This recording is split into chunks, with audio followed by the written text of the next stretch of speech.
Bienvenue, je suis Perrine Corvézier, la fondatrice d'Azimut.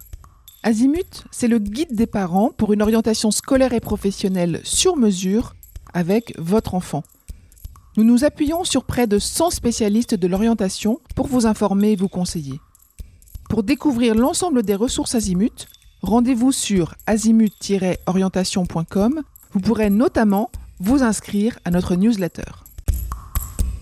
Je laisse place maintenant au contenu de cet épisode. Bonne écoute. Bonjour à tous. Aujourd'hui, nous allons parler d'un parcours qui va de la psychologie aux ressources humaines. Beaucoup de jeunes entament des études de psychologie avec l'envie de mieux comprendre le comportement humain, la motivation et les relations interpersonnelles. Mais au fil du temps, certains découvrent que leur avenir professionnel ne se trouve pas forcément dans la pratique clinique ou dans la recherche académique. Ils choisissent alors de se réorienter vers des ressources humaines, RH, un secteur où leurs compétences trouvent une application concrète.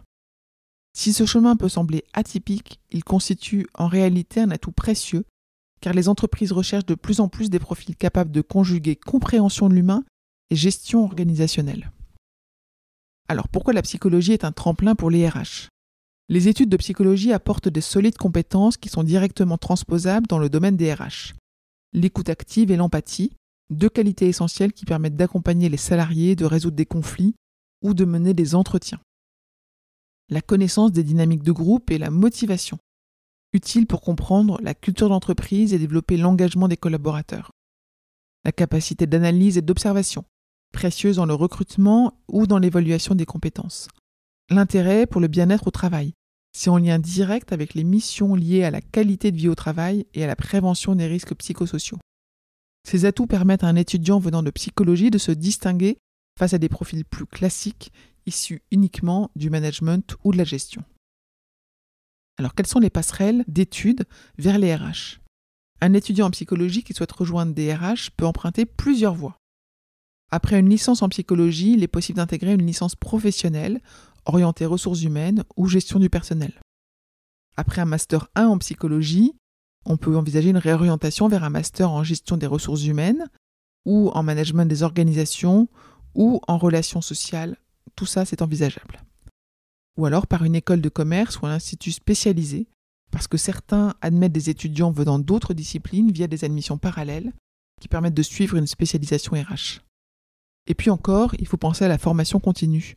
Pour ceux qui s'orientent plus tardivement, les diplômes universitaires ou les certificats professionnels permettent de compléter leur parcours. Alors comment valoriser un profil atypique auprès des recruteurs ? Avoir un parcours non linéaire, ce n'est pas un handicap, au contraire. Il peut devenir une force si l'étudiant sait le présenter correctement. Alors voici quelques leviers. Mettre en avant, déjà dans un premier temps, les compétences transférables. Par exemple, montrer que les compétences d'écoute et d'analyse développées en psychologie enrichissent la pratique des RH. Deuxièmement, illustrer avec des expériences concrètes. Stage en service RH, projet associatif, bénévolat dans l'accompagnement de personnes. Autant d'exemples qui prouvent la capacité d'adaptation.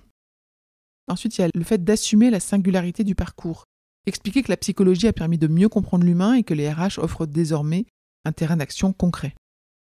Pour finir, adopter un discours cohérent. Plutôt que de présenter une rupture, il s'agit de montrer une évolution logique vers un domaine où les compétences prennent tout leur sens. Donc voilà, un étudiant qui va aller vers les RH va avoir des débouchés riches et variés, parce qu'avec un tel parcours, un jeune peut accéder à plusieurs types de postes.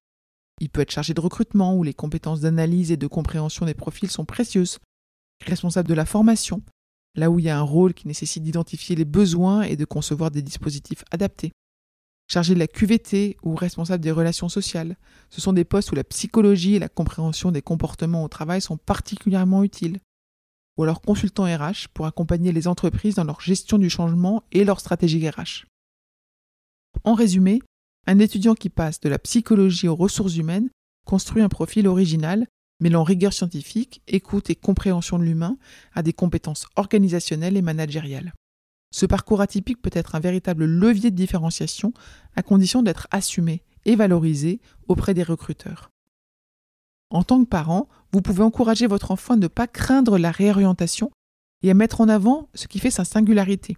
Dans un monde du travail où la gestion de l'humain devient centrale, cette double compétence représente une vraie richesse.